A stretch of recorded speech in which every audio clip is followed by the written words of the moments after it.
The Black Phone.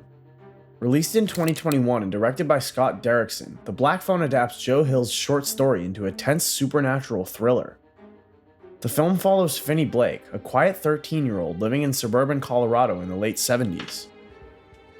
His small town is under the shadow of a serial child abductor known as the Grabber, played by Ethan Hawke, whose eerie white mask and unsettling politeness make every scene feel dangerous. Finney becomes the next victim, locked in a soundproof basement with nothing but a disconnected black rotary phone on the wall. When it begins to ring, he hears the voices of the Grabber's previous victims, other kids who tried and failed to escape. Each one gives him a clue, a warning, or a weapon, helping him prepare for what's coming. Meanwhile, his sister Gwen experiences vivid psychic dreams that point her toward Finney's location. As the police dismiss her visions, she becomes the only real link between him and freedom. In the film's climax, Finney uses the advice and traps inspired by the dead children to turn the tables on his captor. When the Grabber attacks, Finney fights back, choking him to death with the phone cord that once symbolized his fear.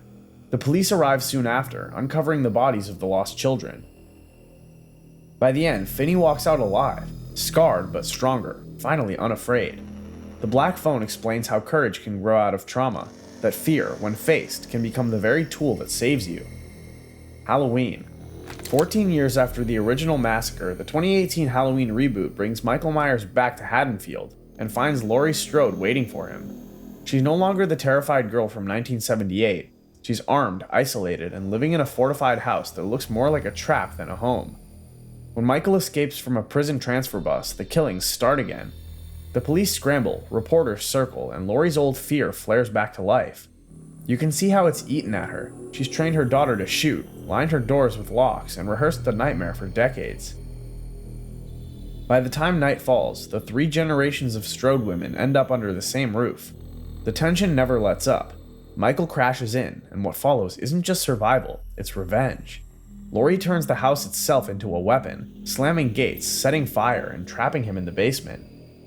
The last shot lingers on the burning house as the women drive away, silent, their faces lit by the flames. It's not victory, not really, more like relief. The monster's gone. For now.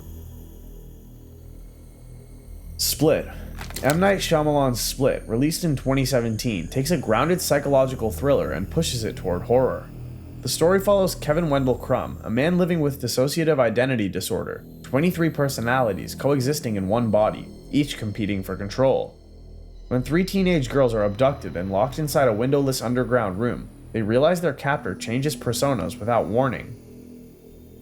One moment he's calm, polite, even protective. The next, he's violent or childlike. James McAvoy's performance drives the entire film, shifting from one voice and posture to another with eerie precision. As the girls search for escape, Kevin's therapist begins to piece together what's happening. She suspects a new identity is emerging, one stronger, faster, and more dangerous than the rest. That personality calls itself the Beast. When the Beast finally appears, the tone changes completely. His body seems transformed, his strength inhuman. 2 of the girls are killed, but one survives. Casey, whose own scars from childhood abuse make the Beast hesitate. He spares her, calling her pure. The film ends with Kevin disappearing into the night, his voices arguing amongst themselves. Then a final twist connects Split to Unbreakable, revealing the story as part of a shared universe. In the end, Split explores how trauma can create both vulnerability and power, and how fractured minds can hide something monstrous beneath control. The Bay. Barry Levinson's The Bay came out in 2012 and plays like a documentary that was never meant to be seen. It's built from police footage, medical calls, and home videos, and together they show how one small Maryland town falls apart in a single day. It starts out normal, a sunny 4th of July by the Chesapeake Bay, kids in the water, everyone smiling. Then the weird stuff starts. Fish dying, people breaking out in red rashes. The hospitals fill up fast, but no one really knows what's happening. Through the shaky footage, you realize it's not a virus, it's something in the water. Turns out the local chicken farms dumped waste into the bay, and that created mutant parasites called isopods. They eat fish from the inside, then move on to people. That's when the story turns ugly. Phones drop mid-recording, doctors panic, the mayor denies everything, and the footage gets worse every minute. By the end, the town is quiet. No survivors talking, no rescue.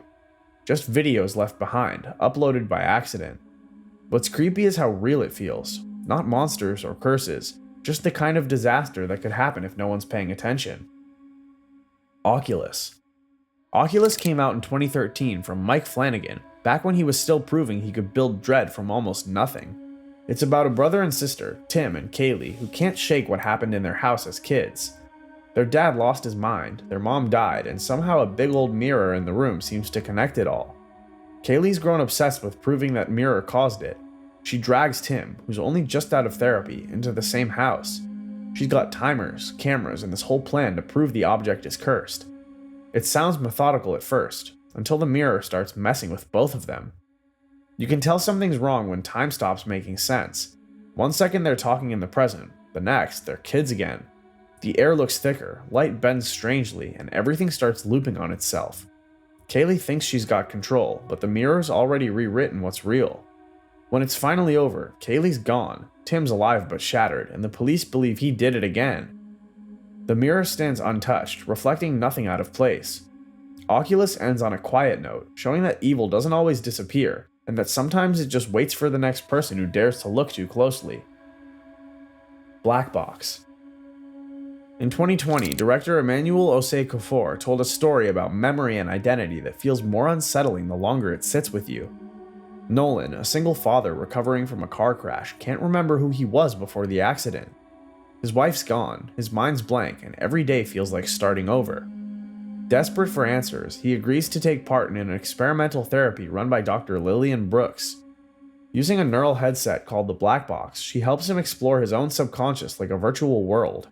Inside it, fragments of his life appear, familiar faces, rooms half remembered, until something twisted moves in the corners, a faceless figure that shouldn't exist in memory. Each session leaves Nolan more confused. He wakes up acting like someone else, reacting to things he doesn't recognize. His daughter sees it first, her father's body, but another person behind his eyes. The black box isn't repairing his mind, it's rewriting it. Eventually, the truth surfaces. The memories belong to another man, a failed experiment hidden by Dr. Brooks. Nolan has to fight to reclaim what's left of himself, piece by piece. By the time it's done, he's lost parts of both lives. The film closes on that quiet, uneasy thought that identity can be tampered with, and sometimes even survival comes at the cost of remembering who you were. Creep. Back in 2014, Patrick Bryce made a tiny found footage film that gets under your skin almost by accident. A videographer named Aaron takes a quick gig. Some guy online wants a day of filming out in a mountain cabin, says he's dying, wants to make a message for his unborn kid. Sounds harmless enough. The guy, played by Mark Duplass, seems fine at first. Talkative, overly friendly, the kind of person who never stops filling silence. He drags Aaron on hikes, tells awkward stories, makes weird jokes that don't land, but little details start piling up. A mask lying around, a story that changes halfway through, the kind of stuff you'd brush off until you can't anymore. Night hits and everything turns. Aaron's ready to leave, but his client keeps finding excuses to keep him there. Another drink, one more story. The laughter feels forced now, like he's testing how far he can go before Aaron bolts. Next time we see the footage, it's from somewhere else entirely. Another angle, another victim. That's when you realize every piece of kindness was part of the setup. Creep leaves no jump scare, no music cue, just a man calmly labeling a new tape. It's low-budget horror that feels too real, because it plays exactly like something you might find on an old hard drive you shouldn't open. Creep 2. Released in 2017 and directed by Patrick Bryce, this sequel takes everything that made the first Creep disturbing and somehow makes it more personal. The story follows Sarah, a video artist who interviews unusual people for her online series. She's chasing something different, something real. That search leads her to a man who calls himself Aaron, the same mysterious killer from the first film, played again by Mark Duplass. From the moment she walks into his remote cabin, the tension feels different. He tells her up front that he's a serial killer, claims he's tired of pretending, and even offers her the chance to film his final story. She doesn't believe him, not fully, and she stays. That decision turns their interaction into a long psychological game. Two people constantly trying to outread each other. Aaron toys with her boundaries, then crosses them, only to pull back again. He performs for the camera, confesses too easily, and keeps testing whether she'll run. The film never turns into a standard slasher. Instead, it sits in that space between confession and manipulation. As the recording drags on, Sarah starts realizing that he means every word. Her confidence fades, and the longer she stays, the more dangerous the dynamic becomes. Creep 2 wraps up without theatrics, same story continuing, only with someone new behind the lens, and another victim who came too close to curiosity. Torn Hearts. Released in 2022 and directed by Brea Grant, Torn Hearts trades ghosts and monsters for ambition and manipulation. It follows two young country singers, Lee and Jordan, who make up a struggling duo in Nashville. Their dream is simple, to become the next big name in country music. But when they track down their idol, former star Harper Dutch, things spiral into something darker than fame envy. They find Harper living in a crumbling mansion filled with trophies, broken instruments, and too many bottles. She invites them in, acting kind at first, but the mood turns fast. What starts as mentorship becomes a power game. Harper pushes the women to prove how badly they want success, turning their friendship into competition. You can feel the house closing in on them, rooms full of memories, doors that won't open, and a woman who knows exactly how to break people down. Tension builds through small moments, a look that lasts too long, a story that doesn't match, a gun that's suddenly in reach.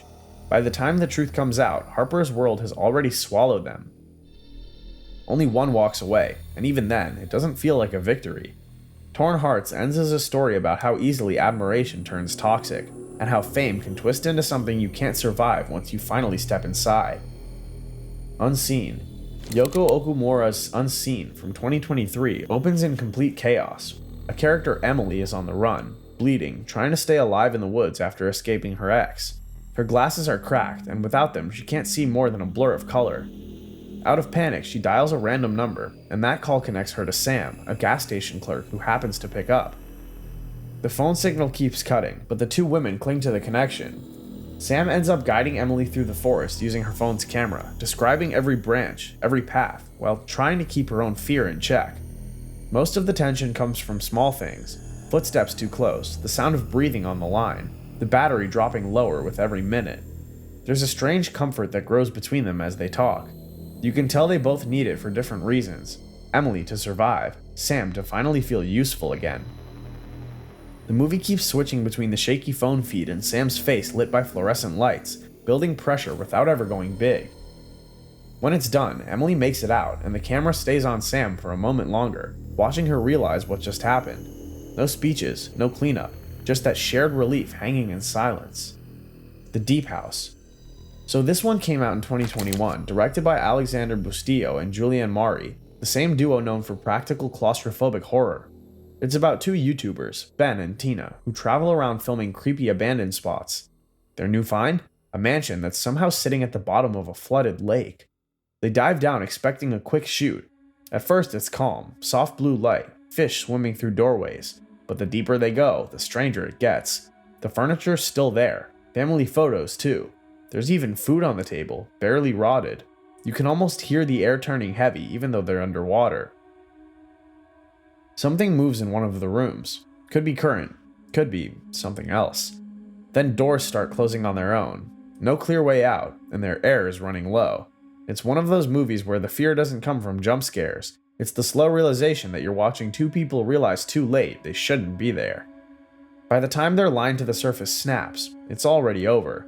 The feed keeps recording. Another diver shows up later, finds the same path, and we know the cycle's about to start again. Creepy because it's quiet. The kind of horror that never needs to shout. Madres. From 2021, Madres is one of those Blumhouse films that starts small and keeps twisting until you realize what it's really saying. It's directed by Ryan Zaragoza and follows a young Mexican-American couple, Diana and Beto, who moved to a farming community in 1970s California. She's pregnant with their first child, and they're trying to build a quiet life, but the town feels off from the moment they arrive. The locals are polite but distant. The neighbors whisper about sickness, about women losing babies. Diana starts feeling ill too. Headaches, rashes, nightmares that don't feel like dreams. There's talk of curses and bad luck, and at first she believes it. That's what the community says, and it's easier than facing something worse. As she digs deeper, the truth hits harder. The curse isn't spiritual at all. The farmland is contaminated by pesticides, and the hospital's been sterilizing migrant women without their consent. Every piece of folklore was built to hide that reality. The horror shifts from supernatural to systemic, and that's where it stings. By the end of the film, Diana fights to expose the truth, even as her own pregnancy puts her life at risk. Madres closes on that quiet, heavy note, the kind that reminds you the scariest stories aren't always fiction. Sometimes they're buried in history, waiting to be heard again. Happy Death Day to You. Released in 2019 and directed by Christopher Landon, Happy Death Day to You picks up right where the first film left off. But this time, the time loop isn't the only problem. Tree Gelbman thought she'd finally escaped her birthday nightmare, only to find herself thrown right back into it after a college experiment goes wrong. Ryan, one of her classmates, accidentally triggers a quantum reactor designed to study alternate dimensions. Instead of a clean result, it reopens the loop and sends Tree into a completely different version of her life. Her mother is alive again, her boyfriend's dating someone else, and a new killer has taken up the same creepy mask. This sequel swaps out pure slasher tension for something more emotional. Tree isn't running from death anymore. No. She's facing the question of what she's willing to lose to set things right. Between grief, confusion, and endless resets, she's forced to make peace with her past while finding the courage to move forward. When the reactor finally powers down, Tree closes the loop herself. Exhausted but at peace, she returns to her original universe, carrying the memory of the other life she lived. The movie closes on her lab team debating what to do with the reactor next, hinting that the cycle might not be finished after all. Hurt. Sonny Miley's Hurt, released in 2018, is a grounded, low-budget horror story that unfolds against the backdrop of small-town America. It follows Rose and her husband Tommy, who reunite after his military service to visit their favorite Halloween attraction, a rural haunted hayride. What begins as a night of nostalgia soon turns into something far more disturbing. The film strips away the usual gloss of slasher films, focusing instead on psychological tension. Rose struggles to reconnect with Tommy, who's haunted by his time in combat and seems detached from reality. The masks, fake blood, and screams at the hayride start blending with real moments of fear, until Rose can no longer tell which threats are part of the show and which are real. As the night wears on, a figure in costume begins stalking her, breaking the illusion completely. Each scare grows more violent and personal, until it becomes clear that this is no act. By the end, Rose finds herself trapped in a nightmare that mirrors the trauma Tommy brought home. The film closes with a sense of emptiness rather than relief. Hurt uses its rural setting and Halloween imagery to explore how violence, both real and imagined, follows people home. It's less about jump scares and more about the creeping dread that nothing in their lives has ever been truly safe. Happy Death Day, 2017. Before Tree Gelbman found herself trapped in a twisted time loop in Happy Death Day to You, her nightmare began right here in Christopher Landon's 2017 original. The film follows Tree, a college student whose birthday turns into the worst day of her life when she's murdered by someone wearing a creepy baby mask. But instead of dying, she wakes up in the same dorm room, on the same morning, forced to relive her death over and over again. At first, she treats it like a cruel prank, but the endless repetition soon becomes a fight for survival. Each day, she tries something new, avoiding certain paths, confronting people she suspects, and even changing how she treats those around her. With every reset, she learns more about who might want her dead, and more importantly, who she actually wants to be. As the cycle grinds on, her physical exhaustion grows, suggesting that the time loop is slowly wearing her down. In the end, she discovers that her roommate, driven by jealousy, orchestrated the whole thing. Tree finally breaks free after stopping her killer, waking up to a new day that feels genuinely earned. Happy Death Day reinvented the slasher formula with sharp humor and emotional depth, showing that sometimes the scariest part of life is being forced to face yourself. That wraps up part 2. If you want something that blends supernatural fear with real emotion, The Black Phone delivers a perfect mix of suspense and heart. But if you're after something wild and unpredictable, Happy Death Day to You proves Blumhouse can make even time loops deadly fun. If you enjoyed this breakdown, hit like, share your favorite Blumhouse horror film from this list in the comments, and subscribe so you don't miss part 3.